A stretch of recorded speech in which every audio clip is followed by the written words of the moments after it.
What's going on, guys? Today we're going to be discussing jungle tracking and why it's one of the most important tools for a laner to utilize. Jungle tracking itself is very versatile because it enables both aggressive and defensive gameplay. As such, incorporating it into your gameplay will make you a significantly better player. Let's get started. The first step to jungle tracking is understanding how the jungle interacts with lanes. It's not enough to know where the jungle is, because if we understand what a jungle is working towards, it makes it possible to anticipate their movements well in advance and play around it. Traditionally, jungles will path towards their strong side of the map. What quantifies strong side though, and what does strong side mean? There's a lot of variables that can be considered, but the simplest answer is priority, which is League of Legends' version of right away, if you're familiar with driving. The primary goal of a jungler in the early game is to secure the neutral camp, otherwise known as Scuttle Crab. This is because Scuttle Crab gives a lot more experience than the Raptor or Wolf camp, Raptors being 85 and Scuttle being 115. As such, a jungler will path towards the side of the map that has more control so that they can secure the crab. This makes early pathing extremely important because it can either instantly win the game for your team or lose for no reason at all. Understanding your own jungle's goals, but also the enemy's, will increase your chances of winning. Let's go ahead and break it down. The easiest way to gather information is by identifying where the enemy jungle starts. This can be done by either watching for the leash or by placing level 1 vision. The most consistent method, however, is placing vision, since you'll know exactly what buff they start.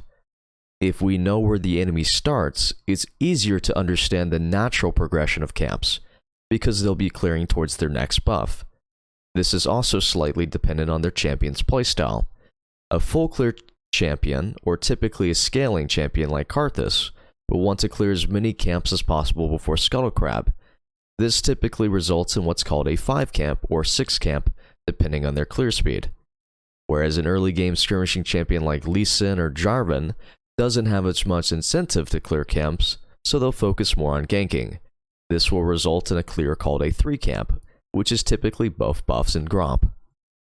The important thing to understand here is that because they're skipping camps, they'll be on the map faster than their counterpart. This means they'll be able to gank as soon as 245. Congratulations, you just learned your first timer.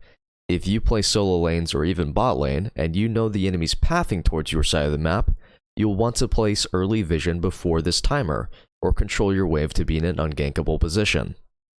Scuttle Crab spawns at 315, which means they have the option to do another camp or gank. Champions like Zen, Jarvan, or Lee Sin like to snowball through ganks, so doing another camp isn't as appealing to them. Their counterpart, full clear jungles, will want to clear as many camps as possible though, before crab spawn time, or they'll usually even come slightly after, since they're mostly focused on getting items or experience through farming. However, we've also come to our first debacle. What happens if both teams are playing for the same crab? It comes down to the jungle matchup, but also the laners. Even if your jungle has a losing matchup, if your laner is able to move first, it's technically still 2 versus 1 in your favor. That's why laners are encouraged to push their wave before Scuttle spawn to make sure the enemy can't follow without losing a lot of resources. However, this could potentially open them up to an early gank by skirmish champions if they're not careful though. Understanding your jungle's pathing makes it significantly easier to play around and prevents them from mental booming as early as 315, which makes it a lot easier to win. This is also the second timer you've learned. If Scuttle Crab spawns at 315, you can naturally assume that you'll get ganked after they finish killing it. Depending on the jungle and clear speed, this could be anywhere from 325 to 340. The easiest way to prevent yourself from dying is by utilizing a technique called hovering. This can be applied by leaning towards the side of the map that you either have vision on or where your jungle is. Let's go ahead and make a very simple assessment though. If you know your jungle's doing topside crab, where should the other jungler be then? That's right, if they're not contesting topside crab, then they're more than likely going to be on botside crab. Even in Masters Plus, I will constantly see people dying to the first gank on a very well-known gank timer. This is because they're either garbage at the game or they're autopiloting. Either way, it's extremely cringe falling behind to such a telegraphed play, You should not ever die to a crab gank. It is unacceptable. But congratulations, you now know exactly how the first 4 minutes of the game will go every single game just by utilizing this information. But wait, it's not over yet. If jungles start their clear at 1:30, what time will their first camp respawn? If we assume they clear their second camp by 1:45 and add their respawn timer of 2:15 to it, we get 4 minutes. While this isn't a perfect timer, you can naturally assume that the enemy jungle will reset into the side of the map they started on to start their second clear, which means if they started blue, they'll be back at Gromp at 4 to 4:15. For skirmishing champions, this timer can be a little bit inconsistent because they don't use their brain, but also because they skip a lot of camps. But what if they have a full clear AFK farming champion like Karthus or Master Yi? You would be able to track their position on the map for the first 7 minutes just by following their camp clears. The reason why they do this in the first place is because jungle camps scale bi-levelly, which means 1, 3, 5, 7, and so forth. The faster they clear the camps, the more gold and experience they get from clearing them next time. Next, we'll talk about utilizing vision control to gather information. Here are some popular early game wards. When it comes to warding, you want to make sure that your ward fulfills at least 2 criteria. The first is that it has a purpose. What is it being placed for and why? The second is it being placed at an opportune time? Do we already know where their jungle is, and are we getting the full value out of this ward? Because if I place a ward for the purpose of finding out if they're on Gromp, it would not matter if they're on the top side of the map, right? You can still get some amount of information out of it, but the primary purpose is then lost. A lot of times people will place a ward when they see the jungler on the other side of the map, and then you're just wasting pretty much 60% of the duration for no reason. So starting from 0 onwards, the 55-second ward is the most common jungle ward to watch for early invades and get ramp control. The reason why they place this ward early is because they're able to swap to a sweeper trinket and have access to sweeper at around 135. This lets you clear any wards the enemy has while giving your solo lanes an early level advantage. The sweeper is also fantastic for ganking since you can tell if your gank route is warded or not. It is also important to notice that your support is capable of the same thing, especially if they're playing a early dominant champion like Leona, where having bush control is necessary. You can drop a level 1 ward, recall, swap to sweeper, and then they won't be able to place wards to control bushes. The 1-minute wards are all standard early wards that are meant to get information on the enemy jungle. The one on red and blue purely to find out where they start. The blue ward also has a bonus of telling you their next camp since you'll be able to see them do Gromp as well as making a very good ward. The 1-minute ward in the rivers, very specific ward used to prevent wall dash champions from vertical invading onto your second buff. This is typically for champions like Kindred or Graves. The 125 ward is one of the easiest and practical wards for mid laners as it gives you jungle tracking information while giving you vision of the ramp. This is really good against junglers who don't have ways to bypass terrain. Each jungle camp is worth 4 CS, which means by placing a ward on raptors you can tell how many camps they've done and also find out what side of the map they're playing on just by hitting the tab button. The 2-minute ward on ramp is meant to protect you from an early gank while giving you the peace of mind to keep pushing for scuttle priority. It does not, however, give you immediate vision of the jungle on their camps, making it less versatile. You could technically place the ward on the same spot as the 125 ward, it just depends on whether you have the time to fully leave lane to do so.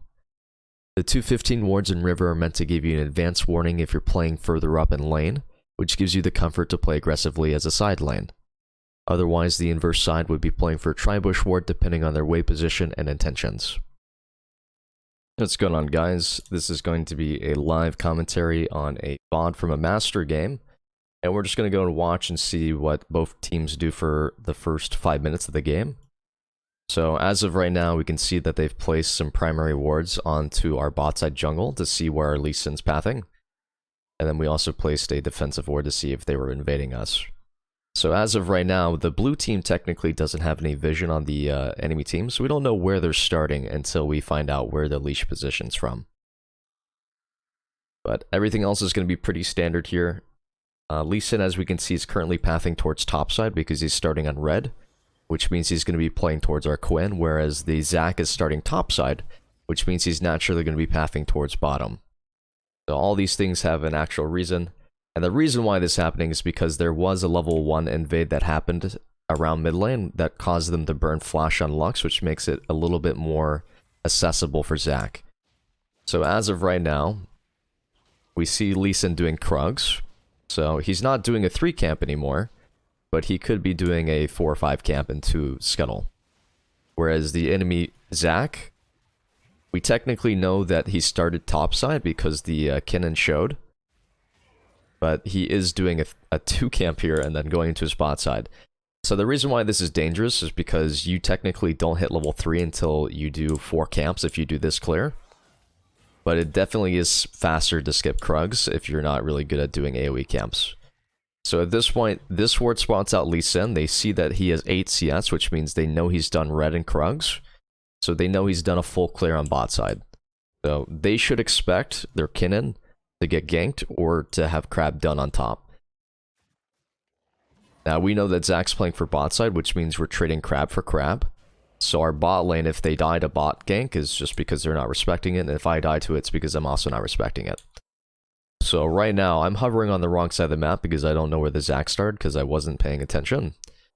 But the moment we see Hawkshot here, and I also have this ward placed, I know that the top side's cleared, which means that he's on bottom side right now. So the Hawkshot gives a lot of information. Lee Sin currently doing blue, so he skipped his wolves here. And the reason why he skipped the wolves here is because he wants to either get a gank on the Kinnan before Crab spawns, or he just didn't feel like he had enough time. But Zac able to do a double camp at the same time, which is pretty interesting. And he's going to hit level 3 off of this. So at this point, you have to wonder, did both teams play correctly? So in this situation, if we're trading Crabs, priority does not matter. So in this situation, if we're trying to dive a Lux, it's going to be incredibly difficult. So bot lane, blue side here, are they gankable? The answer is no. So there's really no way for blue to die to this gank, which means that red side did not play the wave state correctly.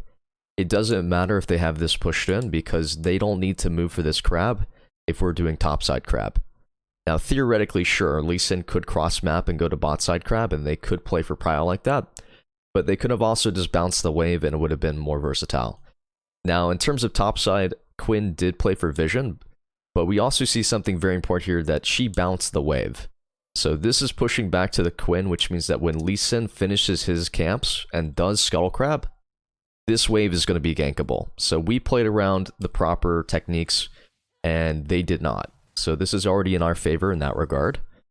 So right now we see Zac doing bot side Crab.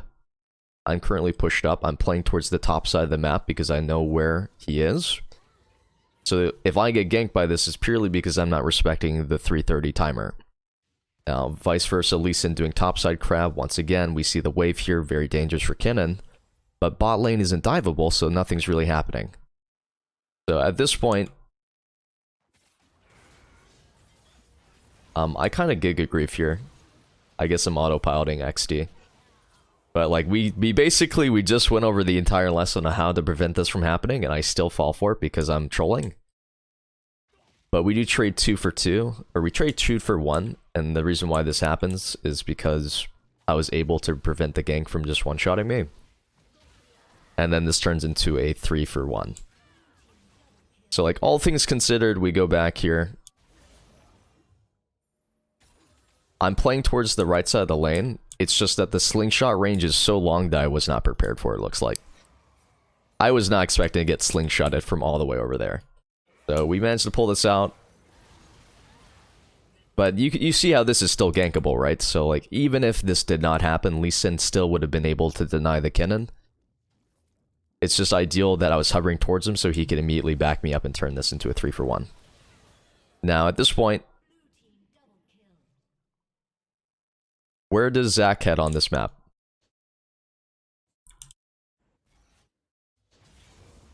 So Zac has 2 options. He can either path into his top side, which is where he started, or he can go to our camps where we started. And the reason why he knows that these camps are up is because our Lee Sin's currently on topside vision. So if he did not know the order in which Lee Sin did his camps, he would not have this opportunity to counter jungle, which is really important. And that is the power of jungle tracking. If you liked the video, please like and subscribe and comment. It really helps out the YouTube algorithm, which would be a great blessing to me. Thank you very much. Have a great day.